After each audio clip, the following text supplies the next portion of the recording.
Hello students.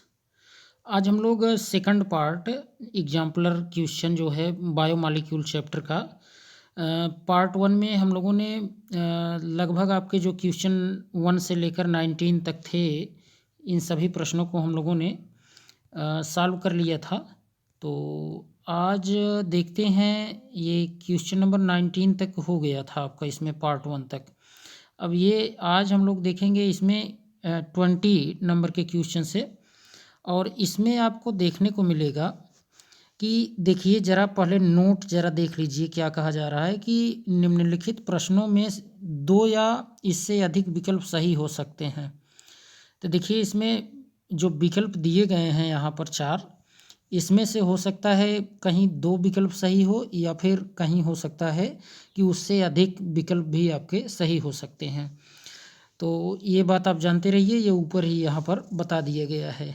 ठीक है, तो चलिए देखते हैं एक एक करके और ज़रा देखें क्वेश्चन नंबर 20। आप देखें क्वेश्चन नंबर 20 में क्या कहा जा रहा है। क्वेश्चन नंबर 20 में कहा जा रहा है कि कार्बोहाइड्रेटों को जल अपघटन में उनके व्यवहार के आधार पर और अपचायी और अनअपचायी मतलब रिड्यूसिंग नॉन रिड्यूसिंग, थोड़ा सा इसे जूम करते हैं तो अच्छे से दिखेगा आपको। देखिए तो इसमें ये कहा जा रहा है कि कार्बोहाइड्रेटों को जल अपघटन में उनके व्यवहार के आधार पर और अपचायी यानी reducing and non reducing sugar है ना, अपचायी और अनअपचायी शर्करा के रूप में भी वर्गीकृत करते हैं। तो सुक्रोज क्या है? ठीक, क्या सुक्रोज मोनोसैकराइड है आपको ये बताना है, या फिर डाईसैकराइड है, या अपचायी शर्करा है, या अनअपचायी शर्करा है। तो जानते हैं आप सुक्रोज किससे किससे मिलकर बना होता है। तो ये तो आपको पता होगा कि सुक्रोज ग्लूकोस और साथ ही साथ फ्रक्टोस, ग्लूकोस सुक्रोस और फ्रक्टोस से मिलकर बना है। तो इससे तो यह सिद्ध हो गया कि यह क्या है, डाईसैकराइड है। ये बात तो क्लियर हो गई। अब यहाँ ये जानना है कि क्या यह सुक्रोस क्या यह रिड्यूसिंग है या फिर नॉन रिड्यूसिंग है। तो जानते रहिए कि यह नॉन रिड्यूसिंग है, आपको प्रीवियस वीडियो में भी बताया गया है। तो यहाँ पर आपका आंसर जो होगा ये 2 विकल्प आपके करेक्ट हो जाएंगे। एक तो आपका दूसरा करेक्ट होगा, ये दूसरा वाला, और साथ ही साथ ये चौथा वाला। तो इसके 2 विकल्प करेक्ट होंगे, आप जानते रहिए, ये दूसरा और चौथा।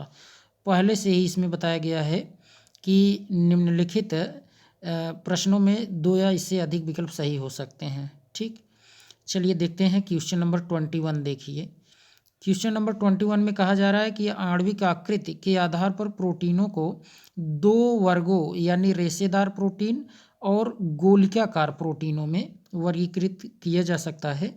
तो गोलिकाकार प्रोटीनों के उदाहरण इसमें से कौन कौन से हैं। ठीक, देखिए रेशेदार और ये गोलिकाकार, ज़रा समझिए क्या क्या है इसमें एग्जाम्पल आपको।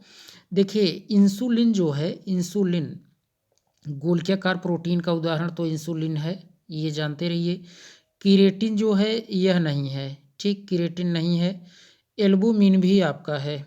तो आपका इसमें जो ऑप्शन बनेगा वो 1 और ये थर्ड यानी कि 3, पहला और तीसरा ऑप्शन आपका करेक्ट होगा इसमें, ये आप जानते रहिए। पहला आपका इंसुलिन और तीसरा आपका ये एल्बुमिन। तो ये 2 विकल्प आपके इसमें सही होंगे। ये दोनों क्या हैं, गोलिकाकार प्रोटीनों के उदाहरण हैं।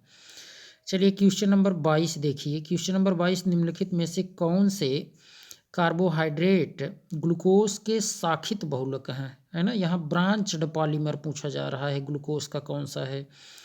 तो क्या ये आपका एमाइलोस है, आप चेक करिए।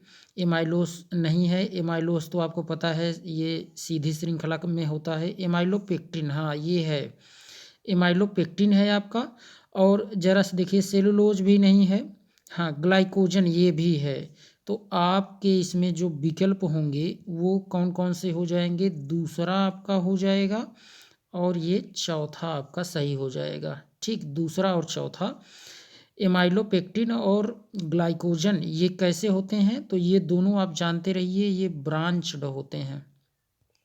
कैसे होंगे? ब्रांच्ड पॉलीमर हैं ये, ठीक है, ब्रांच्ड पॉलीमर हैं। जबकि अगर पूछा गया होता आपसे कि एमाइलोस और सेलुलोस, तो ये क्या, इसे आप कहेंगे ये अनब्रांच्ड हैं, जिसे आप कहते हैं ये लीनियर या स्ट्रेट चेन बनाते हैं, ठीक है, ये बात जानते रहिए। चलिए देखते हैं क्वेश्चन नंबर 23। देखिए क्वेश्चन नंबर 23 में अणु में एमिनो और कार्बोक्सिल समूह की आपेक्षिक संख्या के आधार पर एमिनो अम्लों को अम्लीय, क्षारकीय और उदासीन वर्गों में वर्गीकृत किया गया है। तो निम्नलिखित में से कौन से अम्लीय हैं? तो सिंपल है, इसमें आपको तो ग्रुप देखकर पहचान करना होता है। जैसे आप पहले को ही देखिए, फर्स्ट वाले को ज़रा देखें, इसमें चेक करिए, देखिए COOH ग्रुप है। यहाँ क्या पहचान करना है, कौन से अम्लीय हैं, ध्यान देना, अम्लीय। तो यहाँ COOH है और NH2 है, एक एक ग्रुप हैं, तो इसे तो आप न्यूट्रल बोल सकते हैं, ठीक है, तो ये होगा नहीं।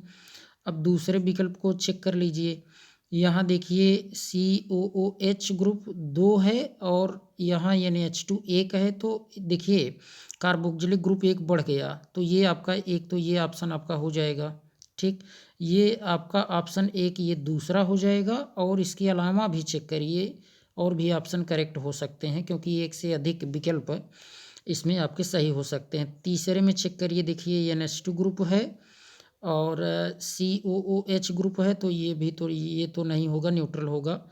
और यहाँ देखिए अगेन COOH और NH2, तो आपका ये भी विकल्प करेक्ट होगा, ठीक। कौन कौन से विकल्प इसमें करेक्ट हुए? चौथा आपका सही हो गया, क्यों? क्योंकि एक COOH ग्रुप NH2 ग्रुप से ज़्यादा है, मतलब 2 है और NH2 ग्रुप एक ही है, तो इसलिए ये आपका सही हो गया। और इसमें आप ये जानते रहिए कि ये भी विकल्प आपका सही होगा, दूसरा और चौथा, ठीक, दूसरा और चौथा। चलिए देखते हैं 24 नंबर प्रश्न। लाइसिन NH2 और यहाँ पर CH2 यहाँ आप 4 बार लिख देंगे, और CH फिर NH2 COOH है, तो ये क्या है? इसमें पूछा जा रहा है कि अल्फा एमिनो अम्ल है, क्षारीय एमिनो अम्ल है, या शरीर में संश्लेषित होने वाला एमिनो अम्ल है, या बीटा एमिनो अम्ल है। तो ये आप जानते रहिए कि जैसे आप पढ़े थे इसेंशियल नॉन इसेंशियल, है ना, इसेंशियल और नॉन इसेंशियल आपने पढ़ा था। तो यहाँ तो आपको चेक करना होगा कि पहले देखिए अल्फा एमिनो अम्ल, हाँ अल्फा एमिनो अम्ल तो है, क्योंकि लाइसिन, ग्लाइसिन, आइसोल्यूसिन ये सब के सब क्या हैं, सभी के सभी अल्फा एमिनो अम्ल हैं, तो पहला तो आपका सही हो गया इसमें। दूसरा देखिए क्या क्षारीय एमिनो अम्ल है, क्षारीय अमीनो अम्ल है, क्योंकि यहाँ देखिए NH2 ग्रुप 2 बार है, जबकि COOH ग्रुप एक ही बार है, तो ये भी विकल्प आपका सही हो जाएगा। शरीर में संश्लेषित होने वाला एमिनो अम्ल यह नहीं है, ठीक है, इसको यह क्या है, यह ध्यान दीजिए, जैसे इसेंशियल है, मतलब आवश्यकता होती है, बाहर से लेना पड़ता है, तो शरीर में यह संश्लेषित नहीं होता, जानते रहिए। और बीटा एमिनो अम्ल तो है नहीं, यह अल्फा है, तो आपका ऑप्शन इसमें कौन सा करेक्ट हो जाएगा? पहला और दूसरा, ये पहला और दूसरा आपका इसमें जो ऑप्शन है यही करेक्ट होगा, फर्स्ट एंड सेकंड, ठीक। चलिए देखते हैं 25 नंबर प्रश्न। देखिए क्या कहा जा रहा है, निम्नलिखित में से कौन से मोनोसैकराइड 5 सदस्यीय चक्रीय फ्यूरानोज संरचना के रूप में उपस्थित होता है? देखिए फ्यूरानोज संरचना आप जान रहे हैं फ्यूरान का बनता है ना, फ्यूरान का बनेगा। अब जैसे फ्यूरान यहाँ कहने का मतलब जैसे आप फ्यूरान जानते हैं कुछ इस तरीके से वहीं से लिया गया है। ये यहाँ ऑक्सीजन होता है, ये देखिए 5 रिंग्ड होता है, तो 5 रिंग्ड वाले में आपको क्या देखने को मिलेगा? फ्रक्टोस देखने को मिलता है। क्या देखने को मिलेगा? फ्रक्टोस देखने को मिलेगा। तो एक तो ये हो जाएगा, और साथ ही साथ ये राइबोज का भी तो बनता है, आपको DNA की संरचना जब बता रहे थे, है ना, डीएनए का स्ट्रक्चर आप देखे थे, तो वहाँ पर आप ये देखे थे कि राइबोज जो है ये भी 5 रिंग बनाता है ना। राइबोज आपका हुआ, जब आप पढ़ रहे थे ये न्यूक्लियोटाइड न्यूक्लियोसाइड, तो याद होगा। तो आपका फर्स्ट ऑप्शन, ध्यान दीजिए, फर्स्ट ऑप्शन और इसमें फर्स्ट और ये थर्ड, ये दोनों करेक्ट होंगे। ठीक, ग्लूकोज तो जान रहे हैं ये 6 बनाता है और गैलेक्टोस भी 6 बनाता है। तो आपका यही राइबोज और फ्रक्टोज दोनों इसमें विकल्प सही होंगे। ठीक, चलिए देखते हैं 26 नंबर का क्वेश्चन देखें। रेशेदार प्रोटीनों में पॉलीपेप्टाइड श्रृंखलाएं किनके द्वारा एक साथ जुड़ी रहती हैं? तो पॉलीपेप्टाइड श्रृंखलाएं जो होती हैं वो चेक करिए, क्या वांडरवाल बल से, डाइसल्फाइड बंध से, हाँ डाइसल्फाइड बंध से तो होती हैं पॉलीपेप्टाइड। स्थिर वैद्युत आकर्षण बल, नहीं, हाइड्रोजन बंध से भी होती हैं।